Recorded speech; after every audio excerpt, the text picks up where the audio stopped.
in this case, it was actually really, I think, more from the right that there was pressure to silence me. The last time I was on InfoWars was during the Groyper Wars, where we were antagonizing people like Charlie Kirk, Ben Shapiro, among others, who are actually open borders conservatives and funded by open borders billionaires like the Koch brothers and the Wilkes brothers and so on. So I just thought I'd point that out. This is maybe one of the first times where really the big pressure came from the conservative Inc. faction or the right that's the establishment, as opposed to from the progressive left.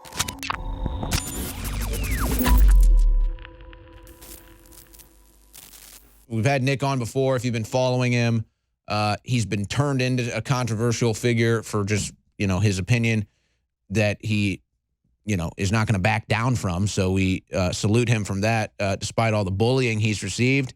And I believe the quote is a disgusting piece of ish, I think is how Ben Shapiro describes Nick Fuentes. So he may take that as a badge of honor. And so Nick Fuentes was banned, though, on YouTube today.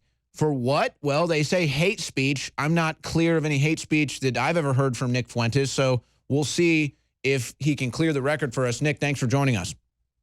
Thanks for having me. It's good to be here. So you've got a new mustache. It looks good on you. I'd like to borrow it maybe for a day. So you've been banned. You've been banned on YouTube. What's the story? Yes, so I woke up today and I had received my third community guideline strike on my channel, which means that I'm permanently terminated. And they actually didn't even give me a clear reason. They said that it was just part of their broader community guidelines policy on hate speech. And they also said something about violence. So I'm a little bit confused as to why exactly I was banned, but I knew this was coming. Like I said, I got my second community guideline strike earlier this week, and you're only allotted 3. So I had 76,000 subscribers, something like that, been on YouTube for 2 years, and now I'm gone forever. And I don't believe I'm able to make a new account. So it's going to take some getting used to. No, and if I recall correctly, the last time we had you on, I'm not celebrating this, believe me, but I'm pretty sure I made the prediction that they would eventually ban you. I think you knew it was coming. This has nothing to do, by the way. Again, I've never heard Nick Fuentes say anything that would be, considered violent or suggesting violence. I've never heard him say anything that would be considered hate speech either. This is just another example. Nick Fuentes is, he started America First. That's his big claim to fame. Very popular. And so that's why he got banned, was because he's America First, because he says what he thinks. He doesn't back down. He doesn't get bullied by the left or the right. Actually, quite frankly, he takes more heat from the right because he says things that they're afraid to say. So, well, I mean, the ban from YouTube is obviously permanent. It's mostly because of your political views, not for hate speech, not for suggesting violence. That's clear to me. YouTube has been caught lying about this for years. And, hey, at least you got 3 strikes. They didn't even give me but 1. I got 1. And then when I asked them what is the deal here, they never even got back to me. But so what is the plan for America First now? What does Nick Fuentes do now? Well, I just want to say I think you hit the nail on the head right there. Obviously, they've been using the hate speech. That's been the pretext for years to censor and silence true conservatives, true nationalists online. We know that's been happening for years, and that happened to you long before it happened to me. I think back last August or somewhere around there. So we know that is the deal. And in this case, it was actually really, I think, more from the right that there was pressure to silence me. The last time I was on InfoWars was during the Groyper Wars, where we were antagonizing people like Charlie Kirk, Ben Shapiro, among others, who are actually open borders conservatives and funded by open borders billionaires like the Koch brothers and the Wilkes brothers and so on. So I just thought I'd point that out. This is maybe one of the first times where really the big pressure came from the conservative Inc. faction or the right that's the establishment, as opposed to from the progressive left. But the plan for me after getting banned from YouTube, I have a backup, and I've been, fortunately, I've been running my show not just on YouTube for the past month and a half or so, but I've been running my show on DLive as well, which DLive.tv. I believe InfoWars has been banned off of DLive, but so far I've been okay over there. All right, hey, hold on, let's get the crew to check on that. We'll find out if that's the case. I believe that's the case, but I'm not 100% sure. But so okay, we have confirmed. Yes, we're banned on DLive. Yeah, so that being said, I don't know how much longer I'll have on DLive if you guys have had issues. But for now, it's dlive.tv/Nick J. Fuentes. That's where I'll be doing my show in the meantime. And then I am working on something which is proprietary. I'll be able to stream my show very soon from my own website, and that should be unveiled this weekend or at the latest on Monday. So I do have a backup plan to continue the show. But, you know, as we all know, there are only so many options for people like us who have a target on our back from Silicon Valley. There's only so many options. First, it starts with the social media platforms. And as we've seen over the years, increasingly, they go after even back-end services. They'll go after your Cloudflare DDoS protection. They'll go after your domain registrar. They'll go after your payment processor. And when it gets back that far in terms of the technical aspects of running a website, there's only so many options. There's a finite amount of services. So I think it's really just a matter of time, unless there's intervention from the White House or from Congress or this administration, that all conservatives are going to be completely wiped, not just from the platforms, but from the internet altogether. And we've already seen that happen to a lot of websites like Gab, a few others. I think Daily Stormer, that happened to them a few years ago. And a lot of people don't like to defend those websites, but those are websites where the back-end services were targeted, and it makes it immeasurably harder for them as opposed to merely getting banned off of the biggest social media and video streaming platforms. So that's my plan in the meantime. But I think unless we have any action from the government, there really isn't a real long-term solution for all of us forever, permanently. But that's what I'm doing in the meantime. Well, and I'm glad that you brought the issue of competing with these tech giants up, because I actually did some thinking about that yesterday. This was before I knew you got banned. I was going to bring this up, but I want to discuss that on the other side with you, because they say, you know, oh, build your own thing or do this or do that. But that's still, even if you want to make that argument, that doesn't justify what they're doing. And I will explain why that's not even fair to say in general either. And I think we all know why, but we're going to put it into words and an analogy here. Nick Fuentes, America First, is with us. We'll be right back. All right, we're back here with Nick Fuentes, who is banned from YouTube today. Like many other conservatives, banned for his political speech and then lied about, saying that it's for hate speech. Really sad to see that happening. And we have a tweet here from James Tolp for Congress. In the same week, Google-owned YouTube has announced they are funding the left-wing Young Turks and deplatforming the right-wing Nick Fuentes. Big tech censorship against those on the right is a threat to not only free speech, but our national sovereignty as well. And that's a whole nother angle of this, honestly, Nick, where these platforms are promoting one political ideology very clearly, very presently, and censoring another. And that's really, I think, what we're seeing here as kind of the back end of the censorship. It is trying to change the scales of politics in this country. But I want to get your take on this.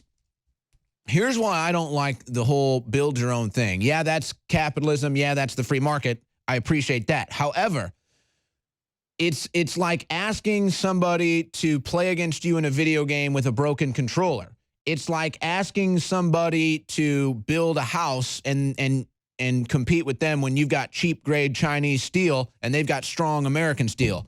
The point is, we don't have the means. We don't have the assets. I mean, quite frankly, the billions of dollars it takes to build a platform like this. And I've tried the alternative platforms. And quite frankly, they just don't work as well. I mean, of course they don't. We don't have the money to fund all it takes. I'm not talking about us here in general. I'm talking about anybody who tries to start up one of these alternative accounts. So I don't think it's fair, Nick, because you're going to have to, I mean, like I said, you're building your own thing. You probably had to fund that yourself. There's no way you can compete with what you were able to do on YouTube and the outreach that you had on YouTube and the access and the ease. It's all more difficult for you now. So yeah, you're going to do it, but it's not a fair market. Yeah, that's exactly right. And this has been the refrain that we've heard from a lot of mainstream conservatives from years when it comes to internet censorship or other things. They say, well, that's And by the way, those are the ones that get to stay on social media.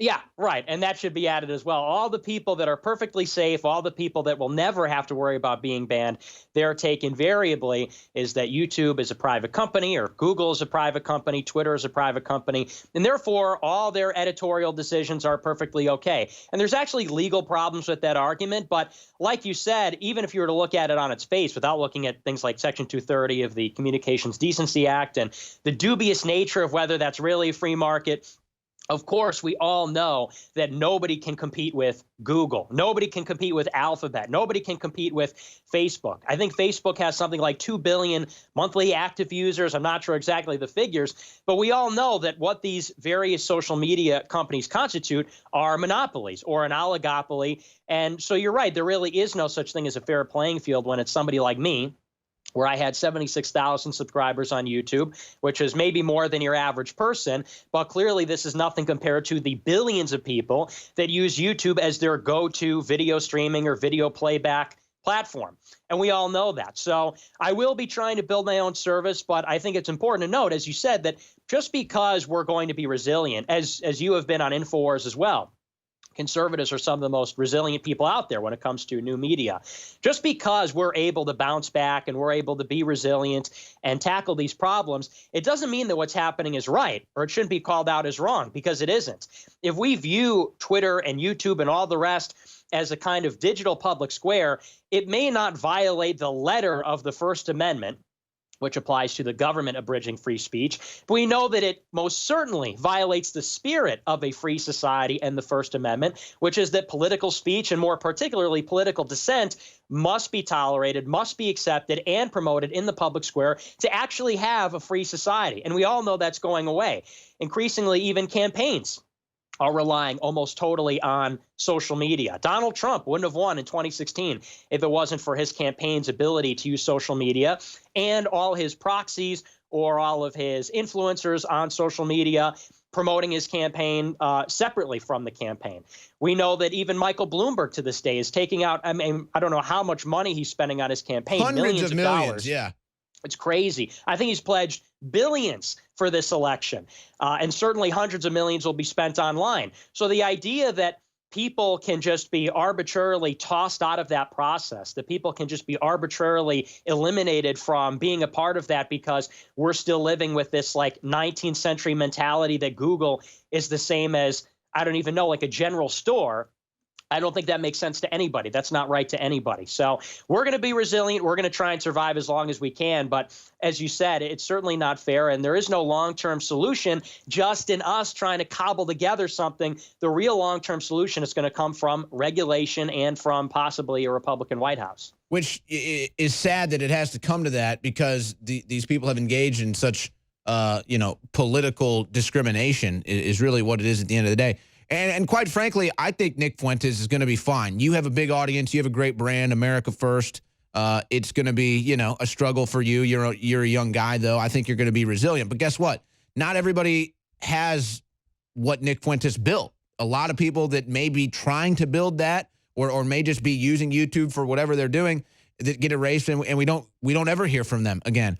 And the analogy that I kind of came to my head, thinking about this and listening to you talk, it's like, and I don't know if you can relate to this, but I remember when I was young in school and we'd have like projects, all kinds of projects, whatever, the big projects. And the rich kid would always have the biggest, best project because they had the maids and the nannies helping them, and they had, enough money, buy whatever supplies, didn't matter. Whereas a kid whose parents both worked, didn't have help in the house, didn't have a bunch of money to spend on all the products, you could tell, oh, here, look at this thing. It looks like it was built by a professional. And then, here's this thing, which is nice, and you can tell they cared and they tried, but not built by a professional. That's kind of where it's at in the social media world. Now, that's not to say we can't be successful. That's not to say we're not being resilient. That's not to say we're not creating good platforms. It's just to say, again, it's not fair. It is definitely not fair. But it's even beyond that, knowing that it is political discrimination. And isn't that the saddest part about this? These people, these are adults, by the way. They're so immature and petty and petulant. They're engaging in clear political discrimination, clear political bias right in front of everyone's face, and then saying, oh, no, it's hate speech. We're just protecting people from hate speech and violence. A blatant lie. Yeah, well, it's absolutely horrible. And I think everybody who's honest with themselves understands that. The left is cheering it on. And even to an extent, I think the mainstream conservative establishment smiles whenever an actual dissident, an actual reactionary gets banned. I think anybody that's not benefiting from this, anybody who's honest about the corrupt system that we're living in, not just the government, but the whole structure, I think they understand what this really means. The communications, mass media, this is really the big battle, because we could talk about the issues like demographic change, and we could talk about other things, the declining morality of the country. But unless we have some kind of control of mass media and the promulgation of information, we can't address all those other things. And the elites know that. That's why they're doing it subtly and gradually and quietly. And not a lot of people, I think, are even aware of what's going on and the power they have. All right, I want to kind of get to another point that we're dealing with here, where some people will defend Nick Fuentes' free speech, others won't. And I'm not talking about the left. I'm talking about strictly with conservatives. Let's explain that on the other side. Nick Fuentes, America First, is our guest here on the InfoWars War Room, banned from YouTube today. In fact, I'll be honest. I mean, am I the first person that's interviewed you since you're banned? Yes. Yeah, I got banned, I think, at like 9 a.m. So, so I consider that a victory. I consider that a victory. We get the exclusive right here. And I'm glad Nick wants to come on. Now, here's the deal. I want to explain something, Nick, and then get your response to it. I am very, I guess you would say, really classical liberal minded when it comes to speech and communication. I'll have any guest on. Anybody who wants to come on, anybody who wants this platform, I'm open. I'm open to everyone on the conservative side. I'm open to everyone on the liberal side. Quite frankly, anybody, everybody, I like it all. Because at the end of the day, really, I hate politics. To be honest, it's just this country is effed. And we got to figure this out so that our future generations can have freedom in America and not live under tyranny or communism. And so why am I saying this? I don't pick fights with people inside the conservative movement. Neither does Nick Fuentes. But what ends up happening is, and it's been called conservative ink, or let's say mainstream conservatives. And here's how I would break this down. And again, I don't say this to pick fights. I just call it as I see it, let the chips fall. If you're ingratiated by Fox News, that's when you pretty much become a mainstream conservative. Now, I won't say if you go on Fox News and do a segment or two here, or if you have friends at Fox News. No. You know what I'm talking about. If you're ingratiated and embraced by Fox News, that's when you have basically borders or guidelines around what you can and can't do, who you can and can't talk to. And then it turns into some weird infighting inside the conservative movement where some people get demonized. I think Nick is probably one of those individuals. I am one as well. I don't believe Fox News has ever reached out or will ever reach out to Nick Fuentes. They'll probably never reach out to me too. Quite frankly, I think the only one at Fox News with a wide open mind for all of it is Tucker Carlson. Again, I'm not picking fights. I watch Fox News. I think a lot of the people there are great. I'm distinguishing between what the mainstream conservatives are versus what real conservatives are, if you want to say that. And so this is kind of what I think more than the left has led to your downfall on social media, Nick, is actually conservatives coming after you. And I see somebody like Michelle Malkin, who I would actually consider a mainstream conservative, and I stand and cheer because she doesn't care. She's not going to let the conservative bullies silence her from standing up for your free speech. So I salute her. And I'm sure there's been others, and I'm sure there have been people that would rather throw you under the bus or have even cheered your censorship. Funny enough, Shapiro actually stood up for your free speech, even though he's not a fan of yours. But that's real conservatism, really liberalism in the classical sense. But what do you think about that distinction that's happening right now as we get closer to 2020, where, for whatever reason, Conservative Inc. or mainstream conservatives are trying to shut off other conservatives, other Trump supporters who are influential from having that mainstream influence? Well, I think you're exactly right that this was the result, probably more of Conservative Inc. pressure than it was from the left. Because, you know, for as long as I've been doing America First, I've been doing the show for 3 years now. I actually just celebrated my 3rd anniversary of doing the show on February 6th. And I've gotten trouble from the left since I started doing the show, from Jared Holtz, from Will Sommers, the usual suspects. But it wasn't until, yeah, Jared, I'm sure, you know, he's a super fan of your show as well. Yes, Jared is my friend. I say hi to Jared. It's Valentine's Day. Hi, Jared. Yeah, happy Valentine's Day to Jared and his cats and his boyfriend or Oh, come on, man. but so I've gotten trouble from him for forever. He's been a parasite, sort of leeching off the blood of conservatives for years. He's got a fake job. But it wasn't until I challenged Turning Point USA. It wasn't until I challenged Charlie Kirk and the billionaires that fund his organization that I started to have a lot of problems. Because I'll say, right after I think it was the Ohio State Charlie Kirk speaking event, it was right after that one where him and Rob Smith were humiliated by fans of my show and other America First allies that the Zionist Organization of America, on his command, put out a press release and said, Nick Fuentes should be banned off of all social media. And I know some other things happening behind the scenes, but in short, and you could just look at the timeline, it wasn't until the Groyper Wars when we went around humiliating the establishment conservatives, like you said, these mainstream types, that I started to get a lot of problems for my channel, for Twitter, for all the rest. And so I think that just goes to show that the divide isn't really so much anymore between simply the right and the left, but increasingly it's this faction within the conservative movement called Conservative Inc. that is the problem, people that aren't actually really conservative. And, it's not anything new. This is something that's been going on for like 50 years. You could go back and look at the paleocons versus the neocons back in the 1980s and 1990s. It was people like Peter Brimelow and Paul Gottfried. Jason Richwine got fired relatively recently. That was another casualty of that conflict. You could go back to the 1950s and 1960s with the creation of National Review and how Russell Kirk was kind of kicked out. This has been something that's been going on since really the end of World War II, which is the creation of this phony, fake, establishment conservative brand that really is the vanguard of the military-industrial complex and the capitalist class. Now, I consider myself a capitalist, but we all know that this hyper-individualistic free market has empowered very bad people like Jeff Bezos, George Soros. You go down the list, Michael Bloomberg, all the great capitalists, all the great titans of industry that have been created know what? I want to just cut you off there and kind of go, because I was going to go here anyway, and you kind of did an excellent segue there unintentionally. How do I phrase this?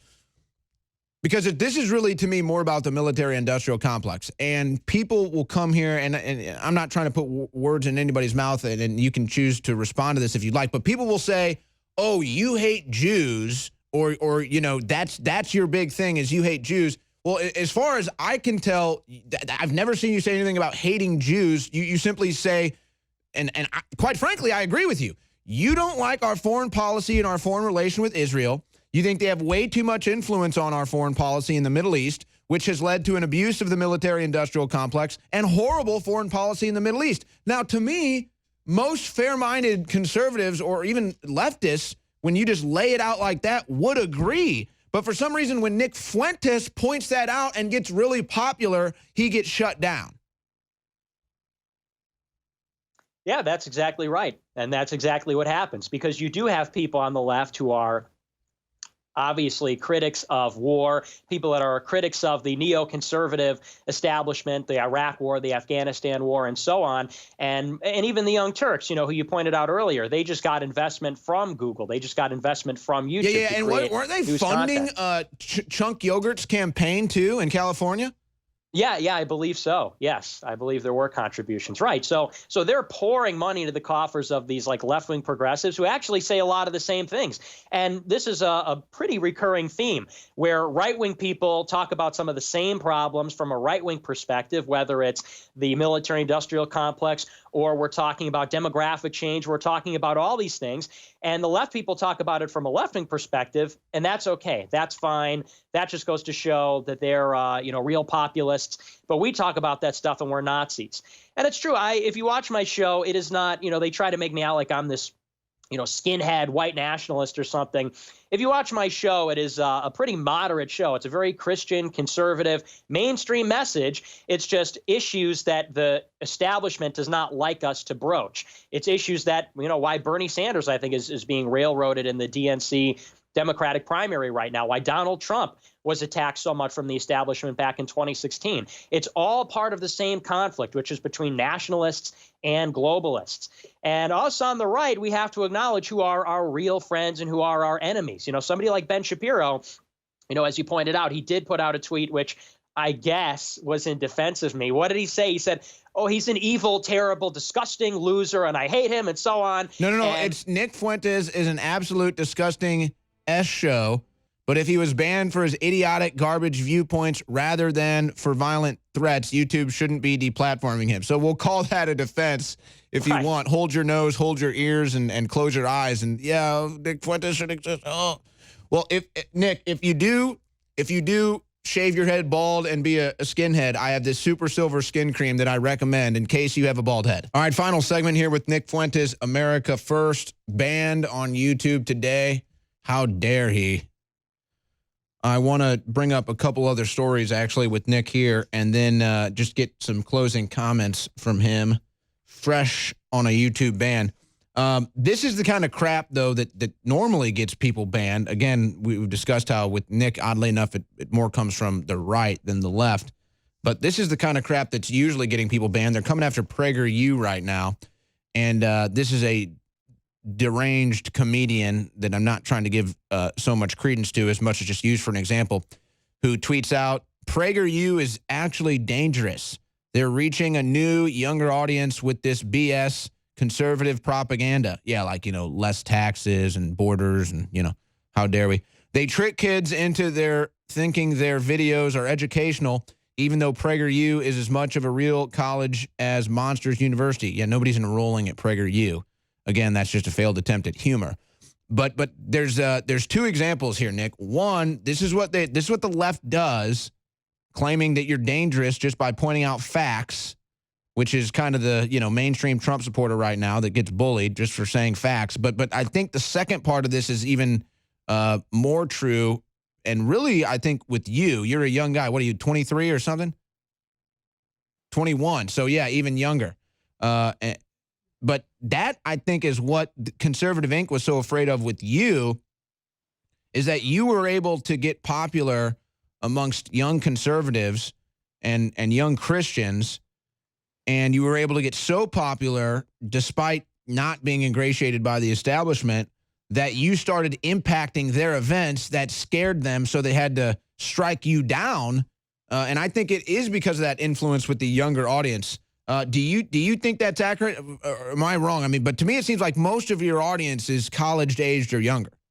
Yes, that's absolutely right. Most of my audience is high schoolers, college kids. The average age is something like 15 to 25, somewhere in there. And that showed during the Groyper Wars when we were sending people to Turning Point USA and Young America's Foundation events. It was all college kids. It's teenagers, early 20s type people. And that's exactly right. What it comes down to at the end of the day is control.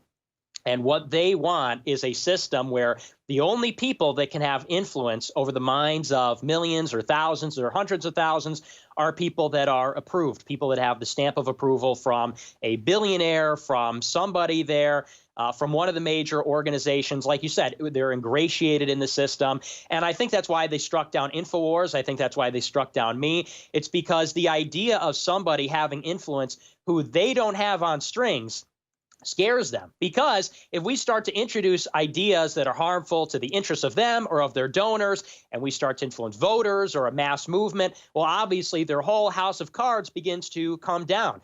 And you're already seeing some of the conservatives that we went after, they were shifting their positions in real time to accommodate some of the demands and questions that we had for them. For example, with Charlie Kirk, we were asking him, why do you support, for example, the F1 visa system? Why do you support the EB-5 visa program? He was saying that we should staple green cards to every diploma of a foreign student in the United States. And we said, how is that conservative? How is that America first? And after asking him that after so many events, he came back a few weeks later and said, oh, I was mistaken. I changed my mind. And they can't change their mind on the fundamentals. That's what they understand. They can't change their mind on their promotion of degeneracy, of foreign wars, of all this terrible stuff. So they just have to shut down the people that are making a lot of noise about it, shut down the people that are making a stink about it and influencing the minds of conservatives who are going to turn their back on the PragerU, the Ben Shapiro type conservatives. And so in that way, censorship can be viewed as something that is counter-competitive or anti-competitive for conservatives. In as much as Ben Shapiro tweeted out today, like you said before, I don't know how much of a defense that was of my free speech. He may type out and say, I don't think YouTube should ban him for his viewpoints, but I'm sure he's grinning today, and I'm sure they're all grinning today. All absolutely. The people. As he sits there and slings mud in your eye, you know, saying, hey, he should have free speech, and then spits in your face like, oh, okay. And you know, look, the thing with Turning Point USA, I mean, this was obviously it was big for you to challenge a lot of these ideas, which I think was fair. I don't get into it with TPUSA or Charlie Kirk or any of these guys. I don't think they'd ever come on the air with me either, whereas you will. But I think, too, you know, the irony that they have this event called the Culture War, but then when somebody challenges them in the culture war, quote unquote, you know, they try to stand down or censor you or, you know, tell your supporters or followers to buzz off. But on a weird level, too, you know what's funny is I guarantee you, and I didn't really follow it as much, but I guarantee you anytime a liberal comes up to the podium or the microphone or whatever to give them trouble or harass them, they probably let them go on and on and on. They probably even welcome that. But if it's an educated question or opinion coming from a fellow conservative, you know, that's when they shell up. That's exactly it, because the left does not challenge their monopoly over the right. They do welcome, you know, any 19-year-old blue-haired feminist who's going to come up and say, why can't we have free health care? They love when they get asked those questions, because that allows them to bolster their fake conservative ideology with some kind of a response. But when somebody from the right, as you said, somebody like myself, people that aren't hateful, people that aren't extreme or fringe, that's what they try to do, is to characterize it as out there. But people that are educated, have well-formulated questions and a coherent, well-thought-out ideology, and we come up and challenge the foundations of their worldview, well, that is actually a threat to their monopoly over the entire conservative infrastructure, which they rely on. And that's what Turning Point has done. And, you know, I know you guys don't attack them, but I do on my show. And so that is why we're a threat to them. So they can say, oh, no, we don't oppose, rather, we don't support YouTube censoring Nick Fuentes, but they're grinning and they're smiling because they know that now they are safe, at least for a moment. They get a reprieve from that kind of hardcore criticism from real conservatives. That gives them the cover that they need. You know, it's the question again of control. I'm not in their control. I'm not on the payroll of a billionaire. I started my show by myself. You know, as much as people like to say, in my parents' house or in my dorm room, but that was exactly right. I just had a green screen and a laptop and a Blue Yeti microphone and some stupid Logitech webcam. And over the course of 3 years, I was able to create a pretty sizable movement of young people who are real conservatives that are not buying this stuff from Ben Shapiro. And that scares them. And that's why I'm sure they mobilize their influential people on the coasts in California or in D.C. or whatever to lean on YouTube and lean on Twitter. And I think there's a lot of evidence that that happened, because at the end of the day, they're a lot more afraid of America first than they are of the left. They want that fake war, like you said, that fake culture war going on forever between a controlled opposition left and a controlled opposition right. What they fear are the people not a part of that controlled debate. Well, and I will just say this, for you as a young guy to do everything you've done on your own, I salute you. I mean, that's the American dream. And, you know, it used to be what conservatives would actually promote and celebrate. But again, Nick Fuentes seems to be the bastion or the antithesis, I guess, of that. You know, one more thing here. Let's change lanes for a second. We got 2 minutes left. This is just a common theme that we see over and over. Suspect who destroyed college Republicans' booth at UCSC identified as queer activists.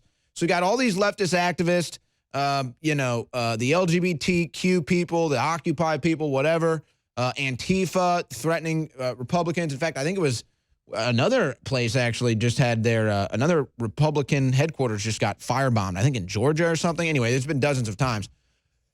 But then the FBI comes out and says, quote unquote, white nationalists are as big of a terror threat as ISIS. And I'm sitting here, I mean, forget about ISIS for a second. Let's just look here. As far as political violence in this country is concerned, it's all the left. It's Antifa. It's all the left. And it seems to get no notoriety whatsoever. I mean, what do you make of that in 60 seconds? Well, what I make of that is that obviously the people that are in the FBI, these deep state people, they're political actors. The left-wing violent people are really proxies of the establishment. You know, what does Antifa really represent? What does the left really represent in a place like Portland, or when you see these fire bombings against ICE? In a sense, they are promoting the globalist ideology of the banks. You know, I saw a kind of a boomer type meme online the other day, but it made a really good point. If you go back and look at Occupy Wall Street in 2012, just 8 short years ago, you could see leftists that were opposed to Wall Street and the banks and everything that they were promoting, the foreign wars, the tax breaks, the bailouts, and so on. And then you look at the left in 2020, and you see all the left that are on these parade floats during Gay Pride Month, and it's Berkshire Hathaway supports Gay or like Pride Chase Month and Bank or something. Right. And so the modern day left, whether they're Antifa radicals or it's AOC or it's whoever else, I mean, they're propping up the corporate neoliberal establishment. Nick. All right, hey, thank you for coming on, man. You got banned on YouTube. You're getting banned everywhere. Just one quick question, yes or no. Are you going to pick yourself up by the bootstraps? Yes. I'll pick myself up by my bootstraps. I'm going to give him a firm handshake, look him in the eye. But thanks for having me.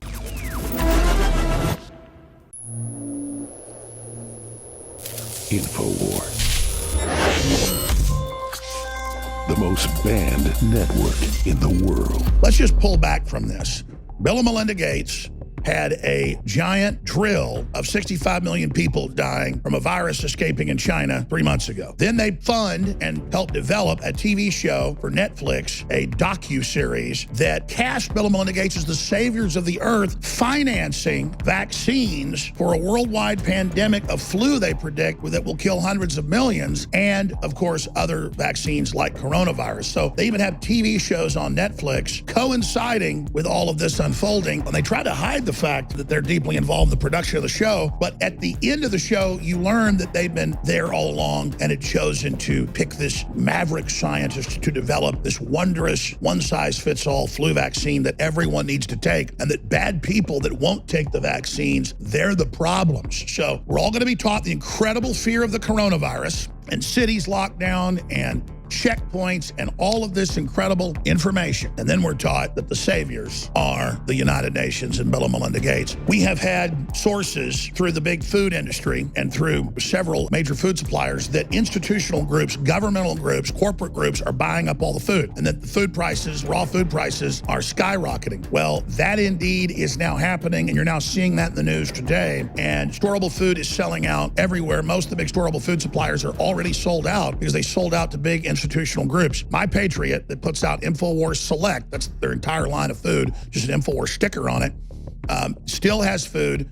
They're still able to guarantee delivery within 7 to 9 days. Other people will tell you they can do that. I can tell you most of them won't, but that could change at any time. That means if you get your order in now, you will get it within 7 to 9 days. And they've got it fresh. They're packaging it right now as fast as it can go off the line. But if you wait, then it might be 10, 15, 20 days. We don't know, because already a lot of storable foods are being bought off the shelves here. The gas mask and the antiviral mask are selling out, and people are preparing. People are concerned. People know what's going on. Also, I personally have been taking vitamin D3 with vitamin K, or winter sun, because that's the main reason the body breaks down to viruses, is a deficiency in vitamin D3 or vitamin K. And yes, I was already promoting this a month ago because it's wintertime before this even happened.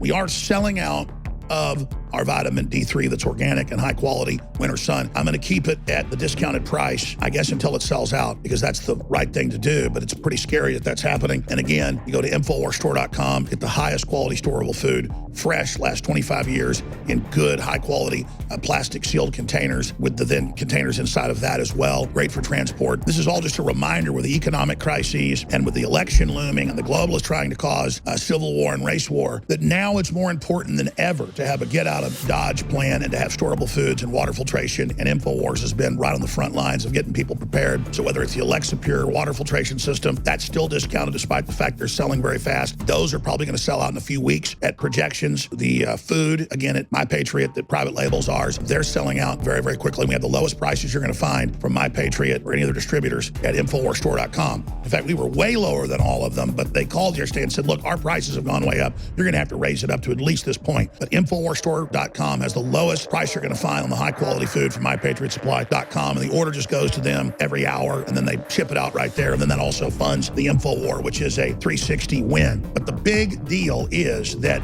according to the UN's own definition, the coronavirus is now a global pandemic, and obviously it's synthetic.